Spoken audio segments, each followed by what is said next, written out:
Welcome in, Hawks fans. We're back for another Bleav in Hawks episode. The Hawks coming off another loss now on a 3-game losing streak once again after losing to the Utah Jazz in Utah 124-122 as the team got Jalen Johnson back for this game and he was able to finish with plus 26 points, but it wasn't enough to actually win the game. His actual point was 26 points. I just didn't have the numbers in front of me. DeJounte had 33. Wesley Matthews gave you an actually solid game tonight with 13 points. DeAndre Hunter, after having a couple of bad games, bounced back tonight with 27. Overall, the Hawks were not able to get it done in Utah. The second game against John Collins this season, which he had a better performance. And then also Quin Snyder's first game back in Utah, getting the love, getting the tribute from the Utah crowd before the game in the organization. They played a nice video package for Utah. I mean, not for Utah, for Quin after or before the game. And you know, it was a good standing ovation from the crowd in Utah. And, obviously, Utah, Quin, many years the head coach, led him to, great records, second round appearances, things of that nature. And so Quin, obviously has a history there, helping Utah get out of some bad times after the Darren Williams era and able to get them back where they needed to be. Just, being competitive again and being able to say they're a respectable team in the Western Conference, especially when the Western Conference was during its peak years of so many great teams, kind of like this year where mostly every team, even the play-in teams, have over 500 records. Because I know during Quin's time in Utah, he's a guy who, I remember a quote that he said, and they played it in the tribute video, that he said he loves teaching, he loves coaching, he loves being a part of someone's development, helping someone's game improve. And, that's something that I think really stood out to the Hawks brass when they hired Quin Snyder, was his love for teaching, his love for developing, his love for wanting players to improve and helping in that process. So, it makes sense that, that's something they played in that tribute video, because he did help the likes of Donovan Mitchell. He did help the likes of Rudy Gobert and a few other guys, Joe Ingles, guys like that in the league. And, he helped them have successful careers. And, a lot of those guys, and obviously Mitchell's in Cleveland and Rudy Gobert is in Minnesota, and I think Bogdanovich is in New York now with the Knicks. So, guys like that he's had an impact on. Jordan Clarkson, it's something that was big for a lot of people, and really happy that he was able to get that appreciation from the organization, like I said before the game. And I know a lot of people like to talk about Quin's playoff record. Obviously, if you look back through the series that he has played in or coached in, he lost to the peak Houston Rockets when they were challenging Golden State, and they lost to Golden State. That's 3 series that you were probably not projected to win, probably wouldn't have won, and everybody named Mama at that time projected you to lose. And that's where the majority of his bad playoff record comes from. But people, sometimes just don't look at that. They think that at the end of the day, he's so good, he needs to be able, I guess, to upset teams that are way better than him, whatever. But the only series that I always say that you maybe definitely could have said, okay, you probably should have won that series, was the Dallas Mavericks series when they were up on Dallas. But at the same time, that was also the last year of Donovan Mitchell, Rudy Gobert, and the issues they had, within the locker room and how that impacted the team. And then, eventually Quin left soon after that. So, really, really happy for him, happy for Quin, and everything like that. But like I said, in the game tonight, like I said, Jalen Johnson came back tonight. Looked a little rusty to start the game. He looked like a guy who hadn't played in like a week or so, but was able to slowly, as the game went on, kind of get a rhythm going. Like I said, he had 26 points in this game, so he was able to eventually do some things. Made some really good passes. Made one down the court, thanks to DeJounte. That was really, really good. Just really showing off like what he can be. I know Jake Fisher dropped an article about Jalen Johnson yesterday about just his expectations and what he wants to continue to grow into the star player that a lot of people are expecting him to become at this level. So very, very big for him, I think, to get back on the ship. He's taken a second year. This is not a second year. This is his first full year of development, third year in the league. And, he's really someone that is projected to be a star for this team as they move forward into the future, even amongst this season that people call the season of hell. Um, I think Jalen Johnson, we all expect him to become, a big part of the core, a star player, and a guy who we'll see how far maybe that Jalen Johnson, Trae Young pair could actually go. So, it was good to see him back tonight, though. But, just obviously he knows, in the situation they're in right now, the injuries, him and DeJounte and DeAndre, which they did tonight. All of them did tonight. They have to kind of carry the team, and and then they have to let chips fall where they may, and you hopefully get enough support from the other guys to help you get some wins in the grand scheme of things. But good for Jalen to get back tonight. I'm glad to see him back on the court. Like I said, DeJounte at 33. I mean, before tonight, there was a stat because I was watching like multiple broadcasts, League Pass. There was a stat that ever since Trae's been out, I think DeJounte's averaging like 26 a game, 26 and is it 8? I think it was 8 assists. I could be wrong. Could be 8 assists. Um, you know, you look at the numbers and he's played well, in terms of that. But I know some people, when you watch the game, maybe don't like the way he plays back just because of the ISO. You could definitely see it's very heavy ISO with him. I feel like Trae has done a good job this year, especially under Quin, to not be as much of an ISO guy. He's better at setting guys up. He's better at, helping get guys good shots or taking advantage of what the defense gives and attacking that, where sometimes DeJounte, you can tell he kind of just is like, I'm taking this shot. I'm going to the rim. I'm, kind of that ISO mindset. I think, and I know it frustrates some people, especially after the Portland game, even though he had 40, like they said, not all 40 balls are made equal.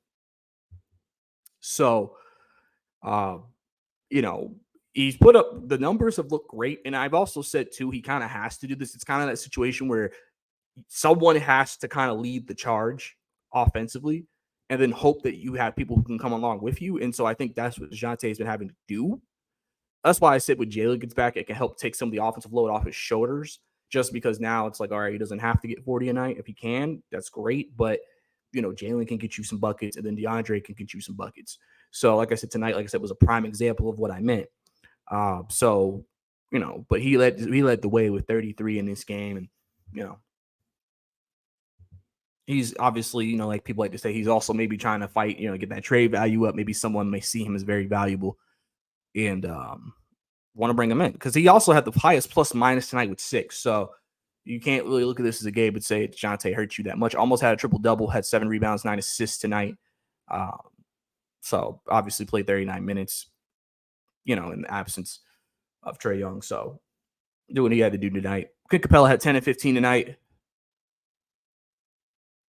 Vic Krejci. Let me talk about Krejci real quick, man. So he obviously took the last shot of the game. I know some people weren't happy about the play that Quin ran at the end of the game that helped him get that look to even take the shot to begin with. But Vic is a guy who I know people have seen this too.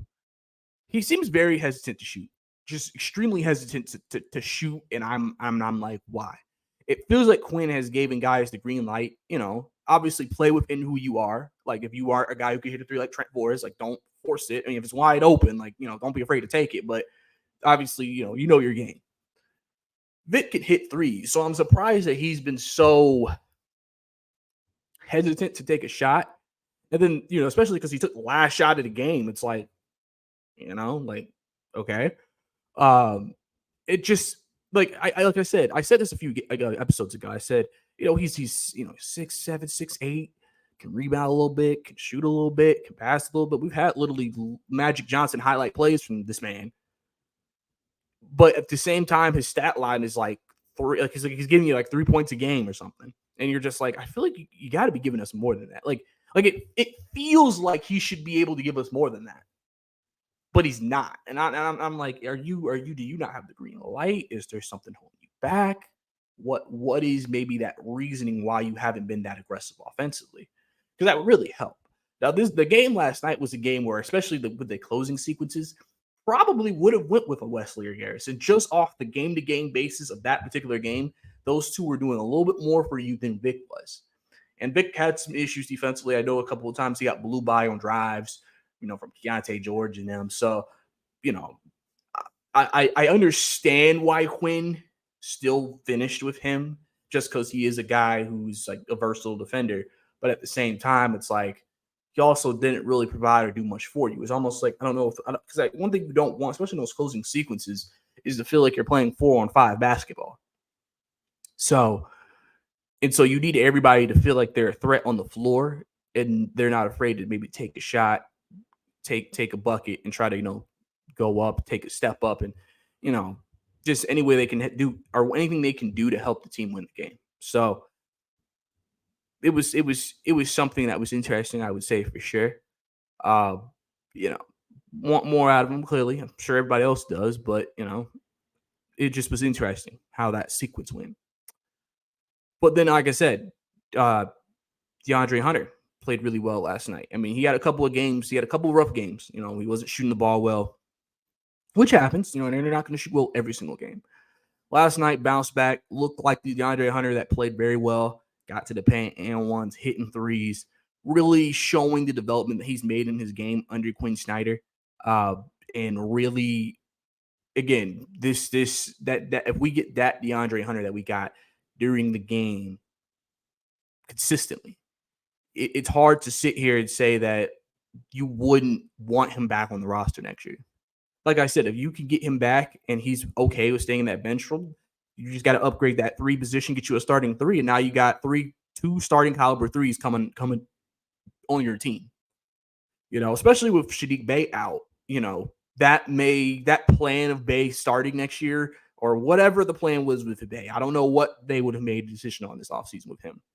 Clearly, I could very much see them signing Bey this offseason to like a 1-year, 2-year thing, but like on very not a lot of money at all, just because he's hurt, and letting him obviously take the year to recover in Atlanta, work out, rehab, and then maybe towards the back end of next year, you may see him come back to the team.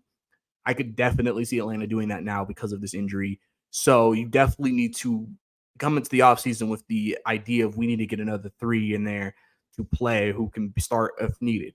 But if DeAndre is cool coming off the bench, then you got to find someone who will fit with the starting lineup and, fit what they want to do moving forward. So, but like I said, it was really good to see DeAndre aggressive last night, playing really, really well.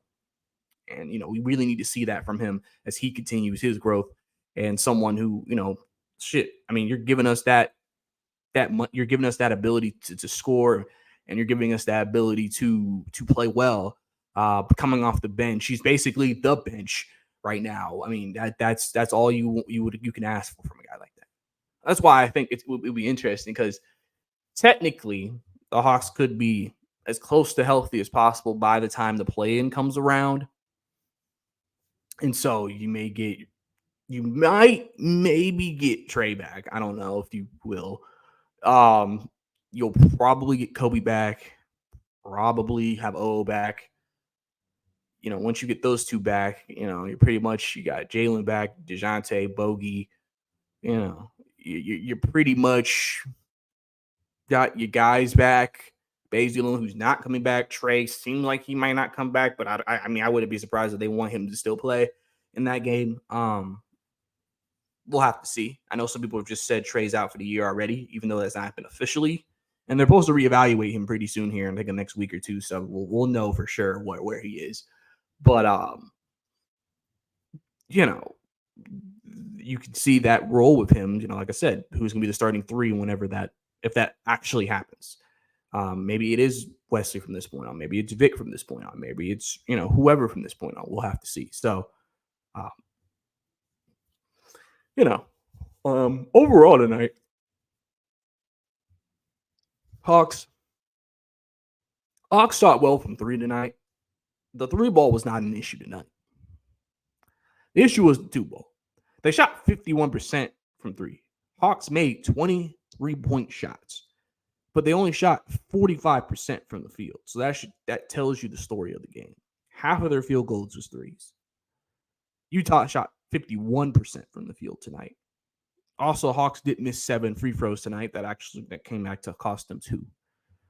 Because if you look at it, if I told you you're going to get 3 players with 26 plus points and you're going to shoot 50% from 3, you probably say against Utah, you probably say, oh, I think Atlanta could definitely win that game or should win that game, right? Well, wrong. That didn't happen. And that just kind of shows you the optics of the game sometimes. We've seen it multiple times in the NBA, guys who play well or teams that play well and then look like every stat is in their favor but still lose. And this felt like one of those nights for sure. Indeed. So overall, this is tough because Hawks now have 3 games. They're doing the West Coast trip right now, and they have 3 games coming up against really tough teams: Lakers, Clippers, Suns. They went through this gauntlet about a month or 2 ago, was able to beat Lakers, Suns, lost to the Clippers in Atlanta when they had their homestand. Now they're going on the road to do this, and you're down Trey, you're down Kobe, you're down Onyeka, you're down Bay. You're down some people for this. So this right now, like I said, Hawks on a 3-game losing streak. And I mean, people think you're staring right in the face of 6 potentially, 6 games in a row with these teams, coming. You're going into their house. So it's gonna be interesting to see what happens for Atlanta during this stretch. Hopefully, maybe you can get Kobe Buffkin back. We'll probably get an update on him really soon. You'll probably get an update on Yucca pretty soon too. I think they said 7 to 10 days for both of those guys. So we're in that range. So hopefully we'll hear something really, really soon. I'm assuming those guys, I think, made the trip. So we'll see if they're able to play or not. And even with that, Hawks may still be the 10th seed at the end of the day. So you're still technically fighting for that last play-in spot at the 10th spot, but you've had basically the majority of this year. So we'll have to see if the Hawks can hang on to that spot. Now, one more note before I get into my next topic. John Collins tonight played really well, especially out the gate. Really, really, struggled in his return games to Atlanta. Came out tonight in Utah, energy putbacks, couple of alley hoop dunks. Really was showing guys, man, John Collins, man, this is the John Collins that a lot of people like. And this is why some people really thought that John Collins was not the problem in Atlanta. So, good for him to have that type of game, have that type of performance. And, he was able to take advantage of the matchup. And, it was funny because, he had an alley hoop, but Jalen did also dunk on JC in his game. So I know some people were kind of, using that as, some barking material, obviously, in this game. So let me go into this topic. This is something that happened a couple of days ago. And this also has to do with Mike Brey. Mike Brey, I told you earlier in the show, was in the halftime interview talking about how it's harder to score without Trae Young. It's harder to initiate offense without Trae Young, right? So he actually did an interview, podcast interview earlier this week. And he was asked about just like what is this season for the Hawks? What are because they were asking the hypothetical, like, okay, well, if you lose this game or you lose the play-in and things like that, what is the goal for this season? What do you want to do moving forward? Because he was on the he was on the starting lineup, pod radio show, whatever you want to call it, and in a way, he basically summed it up as, from the comments, as this will be a fill-out year. Basically, I think a lot of people took that away from this interview. Like, oh, we're filling things out, right? And, I think obviously some people weren't particularly happy about that, because the thing is that at the beginning of the year, it came off like, okay, we're expecting to be competitive this year. But then at the same time, it's like it felt like maybe did something change in the middle of the year. He said it's a fill-out year.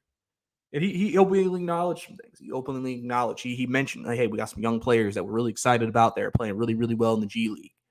Talked about Kobe. He talked about Muhammad Gay. He said they're excited for him. But he also mentioned the big topic that will probably come back up this offseason is the backcourt. He mentioned DeJounte and Dre. He acknowledged the question of does that work, which a lot of people have openly acknowledged, in the organization. Just Trey. I mean, Landry acknowledged it during the trade deadline press conference. He said, we got to figure out, does that work? And you got to make that decision this offseason probably. And so with that being known, if Trey doesn't play again for the rest of the year, you probably have to go off what you've seen. And then you'll probably have to assume what is it? Is it a roster construction thing? Do we not have the right players around them? Or is it those two don't work? I think a lot of people feel as if Trey and DeJounte don't work. Two different play styles that just don't mesh. I've made the argument before that Trey Young does better with a guy who doesn't need the ball as much. That's why I always said during the Eastern Conference Finals run that him and Bogey were a really good backcourt together, because Bogey doesn't necessarily need the ball to score. He was a spot-up shooter. And, Trey's so good at getting him the ball, it worked. When they made the trade for DeJounte, what they created was they got a guy who's used to dominating the ball and said, we need two people to dominate the ball.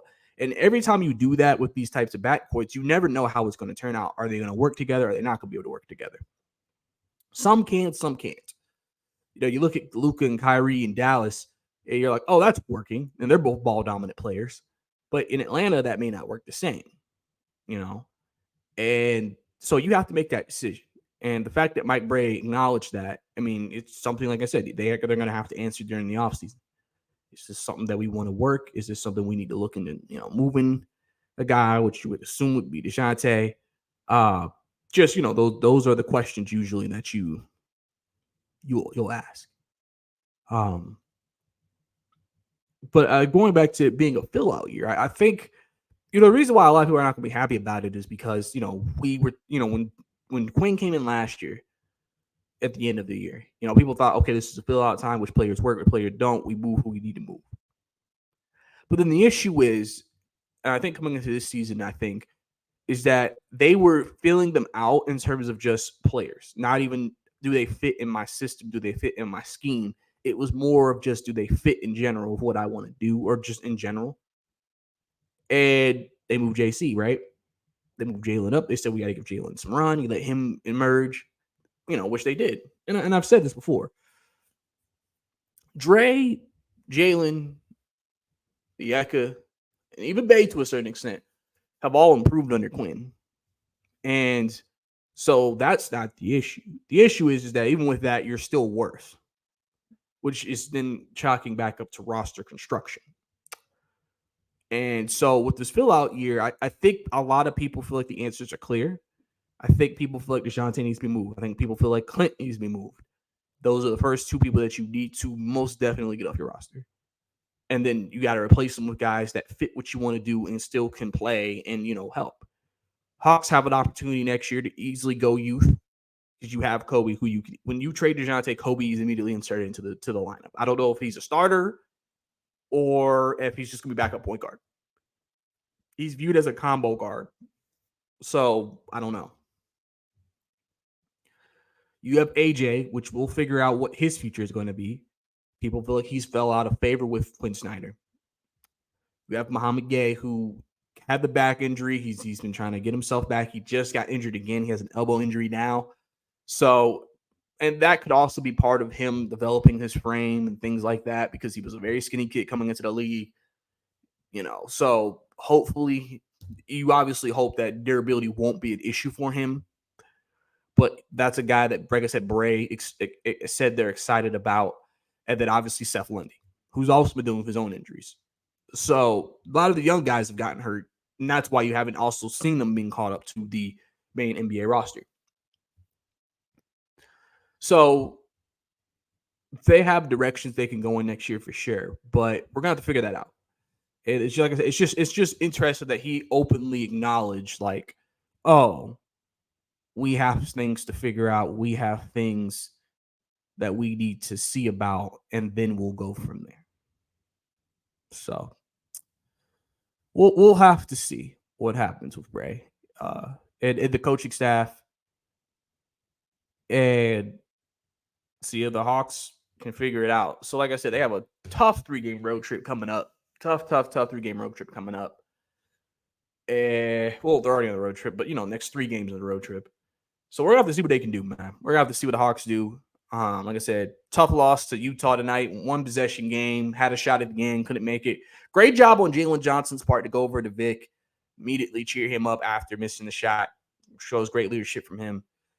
And so, yeah, we'll have to see what happens. I know this is excruciating for some people, but this is where we are right now with the Atlanta Hawks. So still 10th seed, still in the play-in, technically, if it started today. So we'll have to see how things go. But I think that's about it here for the Bleav in Hawks podcast. Don't forget to follow me on Twitter at Brey_2K. Also, don't forget to subscribe to the YouTube channel for more Hawks content.